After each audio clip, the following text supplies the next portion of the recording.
최근 수도권 곳곳에서 벌어진 KT 소액결제 피해 사건의 용의자가 경찰에 붙잡혔습니다. 중국 국적의 40대 남성 2명이었습니다. 자세한 내용은 취재기자를 연결해서 들어보겠습니다. 서승택 기자.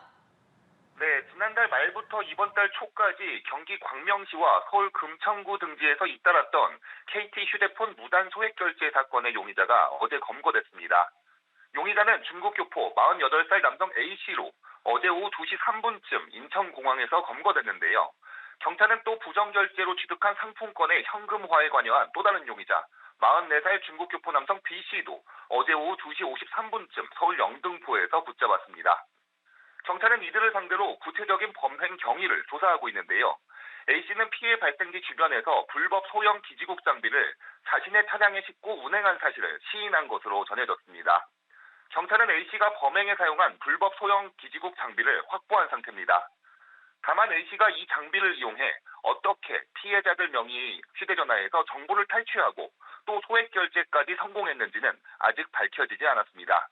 이들이 KT 등 통신사에서 근무를 했거나 전화, 인터넷의 가입이나 설치 등 관련 업무를 한 이력은 확인되지 않았습니다.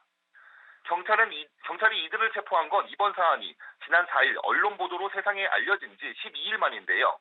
지난 12일 오후 기준 경찰의 KT 소액결제 피해 사례는 모두 199건, 피해액은 1억 2,600만 원이고 KT 자체 집계 규모는 278건, 1억 7천여만 원입니다.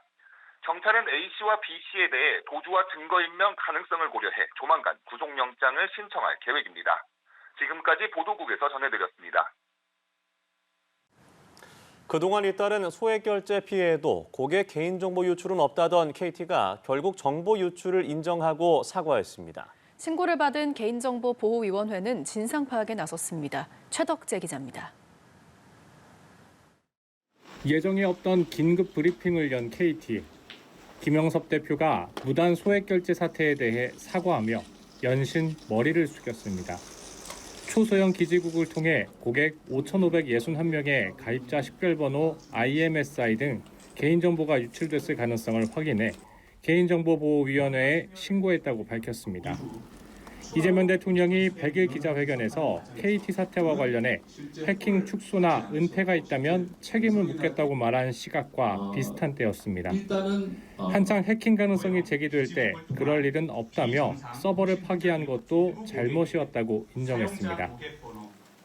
무거운 마음으로 이 자리에 섰습니다. 피해가 발생된 고객께 머리 숙여 다시 한번 죄송하다는 말씀을 드리겠습니다.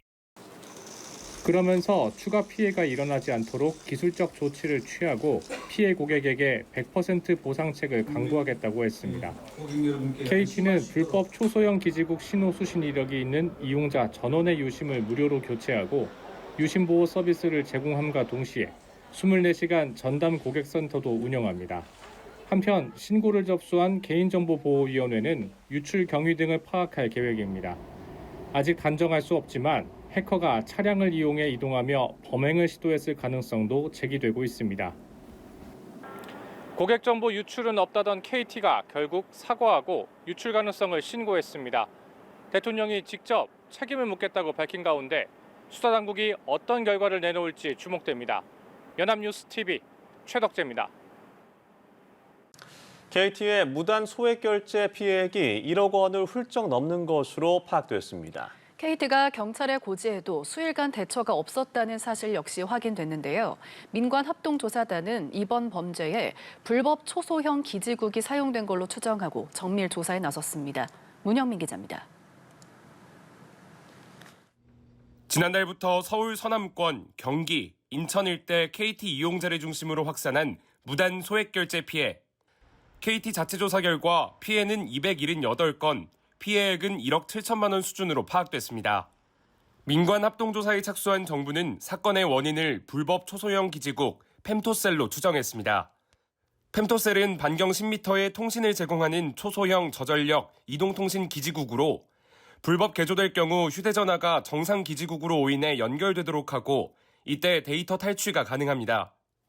피해자의 통화기록 분석을 통해 미등록 기지국 접속을 9월 8일 오후에 확인하였고 당일 저녁에 침해 사고로 신고를 하게 되었다고. 정부는 이번 사건을 계기로 KT 등 통신 3사의 신규 초소형 기지국 접속을 전면 제한했습니다. 이로써 당장 추가 피해는 일어나지 않을 전망이지만 짚고 넘어가야 할 문제는 또 있습니다. KT가 사건의 특수성을 감지한 경찰의 고지 이후에도 수일간 적극적인 대처 없이 뭉갠 걸로 드러났습니다. 경찰은 지난 1일 KT 본사를 포함해 지점, 중개소 등에 공문을 보내 피해 사실을 알렸습니다. 하지만 KT는 뚫릴 수가 없다, 해킹 당할 수가 없다는 답변으로 일관한 걸로 전해졌습니다. KT는 사건이 보도를 통해 알려지고 하루 뒤인 5일에야 비정상적인 소액 결제를 막았습니다. 한 명 한 명 전체 홀을 이제 들여다보니까 일부 고객에 대해서 이상한 아이디가 보였습니다. 이제 그래서 그 부분에 대해서 인지하고 하느라고. 민관합동조사단은 불법 기지국의 접속 방식과 정보 탈취 여부 등을 포함한 정밀 조사에 착수한 한편 이동통신 3사에 대한 전면 보안 점검과 근본 대책 마련에 나선다는 방침입니다. 연합뉴스TV 문형민입니다. 앞서 KT가 파악한 것처럼 소액 결제 피해가 계속 늘어나고 있습니다. 경찰 신고도 잇따르고 있는데요. 뒤늦게 피해를 확인하고 신고하는 사례가 속출하고 있어서 피해 지역과 규모는 계속 늘어날 것으로 보입니다. 한웅희 기자입니다. 지난 5일 기사를 통해 KT 소액결제 피해 소식을 접한 20대 A씨. 혹시 하는 마음에 휴대전화 요금을 조회했다 깜짝 놀랐습니다. 제가 거주하는 지역이 같다 보니까 어플로 한번 실시간 요금을 조회를 해보니까 22만 4천 원 요금이 빠져나가 있었고, 전날 새벽 나도 모르게 결제가 이뤄졌지만 관련 문자는 없었습니다. 뒤늦게라도 소액결제 한도를 낮추려 했지만 원천 차단은 어렵다는 답이 돌아왔습니다. A씨는 언제 또 소액결제가 이뤄질지 모른다는 불안감에 시달린다고 하소연합니다. 매번 자기 전에 항상 그 실시간 요금제 조회를 확인을 하는데 빠져나가진 않았을까라는 좀 걱정과 두려움이 들고, KT 소액결제 피해가 처음 경찰에 접수된 건 지난달 27일. 지역별로는 경기 광명이 73건, 4,730만 원으로 가장 많은 피해가 발생했습니다. 서울 금천의 경우 45건, 2,850만 원의 피해가, 경기 부천에서도 6건, 480만 원의 피해가 확인됐습니다. 서울 영등포와 경기 과천, 인천 부평에서도 비슷한 방식의 피해가 발생한 사실이 알려졌지만 이번 사건과의 유사성 검토가 끝나지 않아 이번 집계에선 제외됐습니다. 수도권 곳곳에서 비슷한 사례가 계속 발생하면서 피해 건수는 늘어날 것으로 보입니다. 경찰이 현재까지 확인한 피해자들은 모두 KT 통신사 가입자로 KT의 전산망을 통하는 알뜰폰 요금제를 이용 중인 이들도 일부 있는 것으로 전해졌습니다. 연합뉴스TV 한웅입니다. KT가 지난 8일 저녁 소액 결제 사고와 관련해 당국에 사이버 침해 신고를 함에 따라 과기정통부가 즉각 민관 합동조사단을 꾸리고 원인 조사에 착수했습니다. KT는 개인정보 해킹 정황은 없다는 입장인 가운데 사고 원인에 관심이 집중되고 있습니다. 김동욱 기자입니다. KT 이용자들을 중심으로 최근 경기 광명시, 서울 금천구 등에서 무단 소액결제 피해가 발생한 것과 관련해 당국이 민간합동조사단을 구성하고 본격적인 조사에 착수했습니다. 과기정통부와 한국인터넷진흥원, 키사는 KT의 사이버 침해 사고 신고 후 즉각 관련 자료 보전을 요구한 뒤 서울 서초구 KT 사옥에서 현장 조사에 착수했습니다.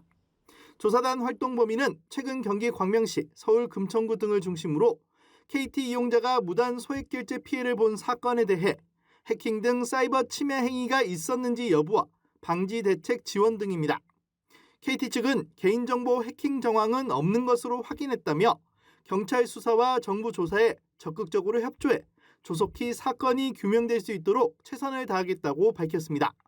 또 지난 9월 5일 새벽부터 비정상적인 소액결제 시도를 차단했으며 이후 현재까지 추가적인 발생이 확인되지 않고 있다고 덧붙였습니다.